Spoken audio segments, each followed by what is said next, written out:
Welcome to the Visions of War podcast series. Presented by me, Bob Carruthers. I'm honoured to have been making military history documentaries for the past 30 years, and in that time I'm proud to have won an Emmy Award.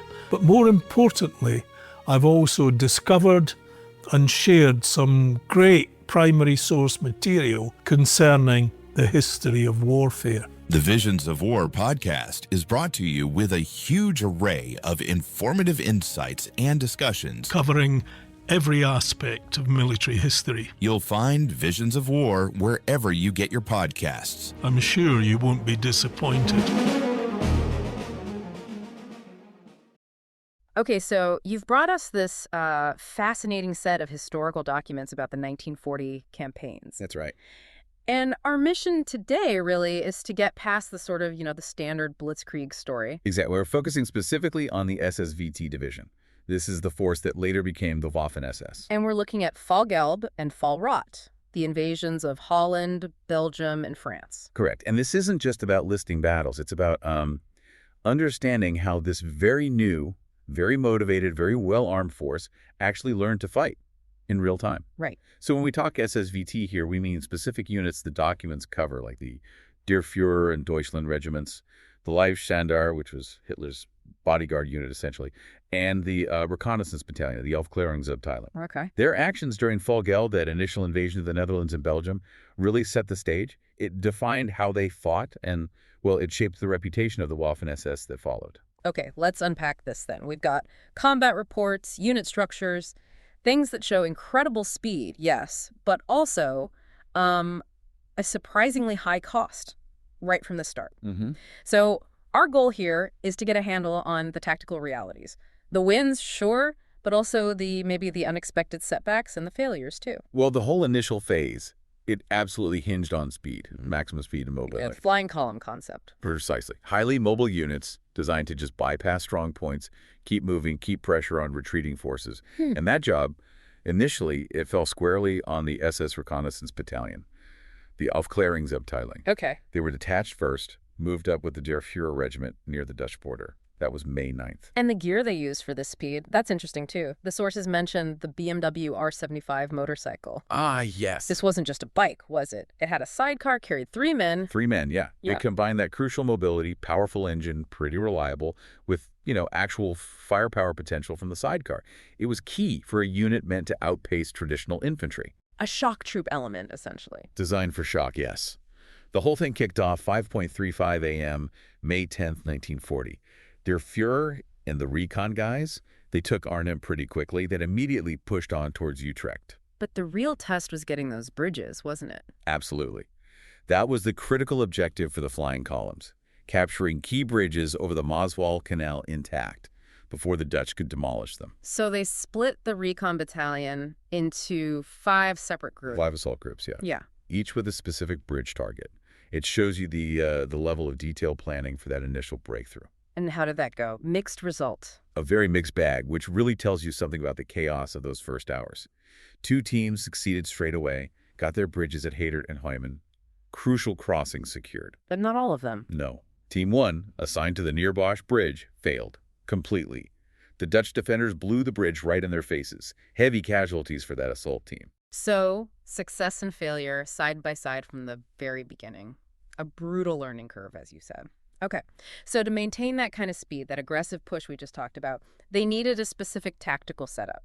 Let's look at the core unit, the 10-man squad in the SSVT. Right, and this squad, it wasn't structured like a standard infantry squad, maybe? How so? Oh, you had the leader, his second-in-command, then a 4-man rifle group, and the real core, the tactical center, a 4-man machine gun group. 2 MG-34s per squad. 2 MG-34s, Yeah. and that group provided the vast majority of the squad's firepower. They really dictated how the squad fought. So, very clear roles then. The MGs lay down suppressive fire, pinning the enemy. Exactly. High volume, continuous fire. While the rifle group moves, supports the guns, protects them, and then acts as the assault element once the enemy's head is down. That was the doctrine, yes. Yeah.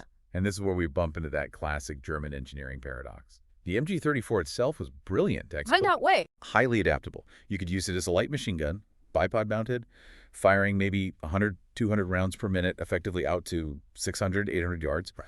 Or stick it on a tripod, becomes a heavy machine gun, sustained fire, 300 rounds per minute, effective range out to maybe 2,000 yards or more. Crucial flexibility for mobile warfare. But there's always a but with advanced tech, isn't there? Well, the source material is pretty explicit here. Under actual combat conditions, mud, dust, stress, the MG-34 turned out to be, and this is the quote, somewhat over-engineered. Meaning? Meaning it was vulnerable to stoppage at crucial moments. High-tech? Yes. Flexible? Yes. But also fragile when you needed it most. Reliability became a serious issue. And that fragility, that potential for the main weapon to jam must have been terrifying in urban combat. Absolutely deadly. Fighting in towns and cities, first in Holland and later in France, it was incredibly costly, very stressful. Because the defenders had the advantage. Buildings, upper floors. A massive advantage. Snipers, machine gunners dug into upper stories. It creates a three-dimensional battlefield where the attacker is incredibly exposed. So the SSVT attackers couldn't just charge down a street? No way. They had to clear buildings methodically, Yeah. street by street, house by house, floor by floor, thinking in 3D, like you said. Which means? It means they burned through ammunition at an astonishing rate. Yeah. And tragically, they burned through manpower much, much faster than anyone had planned for in those urban fights. You know, this detailed picture really cuts against the popular image of a smooth, almost effortless victory in 1940. The tactical wins were there, but the cost, it was immediate and steep. Yeah, the fighting in Holland often gets sort of, well, glossed over. But look at the Der Führer Regiment. The casualties they took in just the first few days were surprisingly heavy. How heavy are we talking? The numbers are stark. Huh? By May 12th, so just 3 days into the fight, Der Führer alone had over 400 casualties. Oh, 100. Yeah, something like 120 killed, another 250 wounded. Right. That's a huge rate of loss for one regiment in 72 hours. Think about that sustainment challenge. That's unsustainable without massive reserves, like you said earlier. Exactly. And then they encountered the French and the British forces. And that's where equipment problems really started to bite. Okay, so May 14th, first contact with French armor in Holland. Yes. And actually, the Panzerjäger detachment, the tank hunters from the SS Deutschland regiment, they did well initially. The report says they knocked out 5 French Renault tanks pretty quickly. But the British tanks were a different story. A very different story, especially the heavier British armor. It posed a critical threat, and it really exposed a major flaw in German anti-tank capabilities at that point. The main anti-tank gun, the 37mm Pake. It just wasn't up to the job. Not against the frontal armor of tanks like the British Matilda. German anti-tank crews literally had to wait, let the British tanks get incredibly close. The source uses the phrase suicidally short distances before they had any realistic chance of penetrating the armor. Imagine the nerve that took. That vulnerability, that must have led to some serious setbacks. You mentioned earlier, the first time any SS unit was forced to retreat in the war happened here. That's right. A significant moment. May 24th, near Saint-Venant. British forces launched a determined counterattack, and they forced the SSVT division back. They had given up ground they had captured. For a unit built on aggression and this image of, fanatical resistance, that retreat speaks volumes. It really does. It tells you about the effectiveness, the sheer punch of that British defense at that specific point in time. And the close calls kept coming. Oh, yes. Just a few days later, May 27th, the Deutschland regiment had established a bridgehead. Suddenly, they were hit by British tanks that broke right through their lines, got within, the report says, 15 feet of the German positions. 15 feet, that's practically overrun. It was almost a complete disaster for the regiment. The situation was only, and again the source says rescued, by the timely arrival of a Panzerjäger platoon from the Totenkopf division, which happened to be nearby. Combined arms support saved the day, but it was a very near thing. So as the campaign shifted south into France-Valrat, the second phase, the sheer physical exhaustion of the troops was becoming a major factor. You have to stop and think about the intensity. Non-stop fighting, marching. Incredible intensity. And look at this figure. After less than 3 weeks of combat, the SSVT division needed 2,020 replacements. 2,000, just for one division. 2,020 men needed just to bring the units back up towards fighting strength. That's a massive influx of often, quickly trained recruits thrown into veteran units. It tells you just how brutal those first few weeks were. And that cost wasn't just physical, was it? The sources point to this period as the beginning of the darker side of the SSVT's reputation. Yeah, it plays out in a couple of ways here. First, there's an instance of essentially high-level insubordination. On May 25th, the Leibstandarte? What happened? Well, the OKW, the German High Command, had issued Hitler's explicit halt order the night before, stop the advance towards Dunkirk. Okay. But the Leibstandarte, under Dietrich, they just kept going. They ignored the order, pushed forward, and captured some key high ground near the Dunkirk perimeter. And the result? Reprimand. Quite the opposite. Dietrich was actually awarded the Knight's Cross shortly after. Yeah. It shows this really complex picture where sometimes battlefield initiative, even defiance, was rewarded if it seemed successful. But this is also where we have to address the atrocities mentioned in the sources. We need to report these facts clearly. Yes, these are documented events, part of the historical record of the division. On May 27th, at a place called Le Paradis, a unit from the Totenkopf Division's 14th Company, they murdered 99 captured British soldiers, unarmed prisoners of war from the 2nd Battalion, Royal Norfolk Regiment. Yes. And then the very next day, May 28th, at Wormhout, the 2nd Battalion of the Leibstandarte, Sepp Dietrich's unit, they killed around 80 British prisoners of war, again, unarmed men, killed in cold blood after surrendering. These events they're inseparable from the story of the campaign. Absolutely. Yeah. They show the brutalization that occurred, the breakdown of discipline, or perhaps the embrace of a different, harsher kind of warfare in some units, even this early. Yet, alongside these terrible acts, the conventional fighting remained incredibly intense. Oh, extremely fierce. The sources talk about May 27th to 29th, fighting in the Dnieper forest. The British put up a very strong defense there, supported by tanks. The SSVT took heavy casualties trying to break through. So tough that the division commander himself noted it. Yeah, Paul Hauser, the SSVT division commander, he later referred to the fighting in the Dnieper forest as a page of honor for his regiments, which tells you, even from his perspective, just how hard fought and costly that particular battle was. As they pushed deeper into France after Dunkirk, you might expect resistance to just crumble. But that wasn't always the case. No, the French forces still had fight left. In places, yes.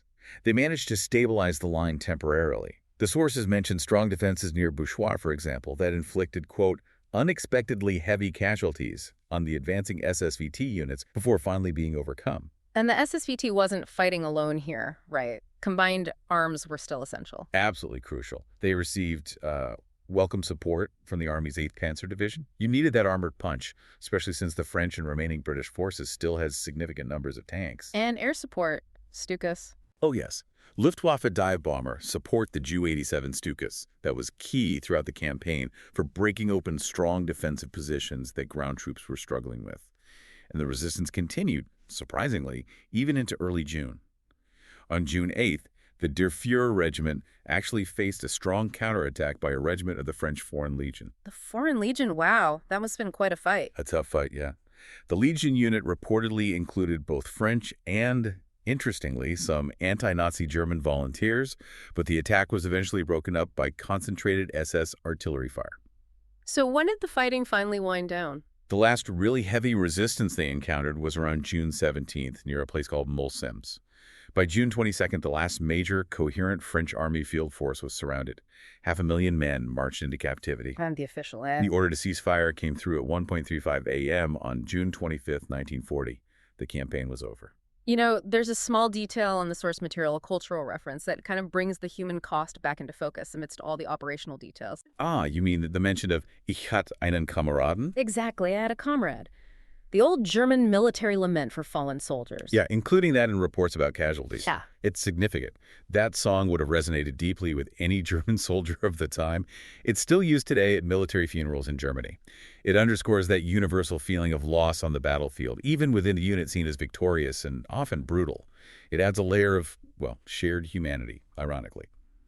Hashtag outro. So where does this leave us? We started this deep dive looking at what's often portrayed as a swift, almost easy campaign. But the documents, they paint a much more complex picture. Incredible mobility, yes, but matched by really high vulnerability and a brutal immediate human cost. They were fast, absolutely, but they bled heavily every step of the way. And the specific insights we gain are crucial, I think. Like the equipment paradox. Yeah, that high-tech MG-34, so advanced, but potentially letting you down because it was too complex, over-engineered, and the critical need for combined arms. Their own anti-tank guns were often inadequate, meaning they absolutely depended on support from Panzer divisions and the Luftwaffe just to survive against Allied armor. And that final thought, that figure that keeps sticking with me, 2020 replacements needed for just one division after less than 3 weeks. It's a staggering number. What does that single data point really tell you, the listener, about the true nature of this campaign? Forget the propaganda reels of cheering crowds. Think about the intensity, the grind, the sheer rate of attrition hidden behind the speed. What does that massive, immediate need for replacements reveal about the reality of combat in 1940? What stands out to you?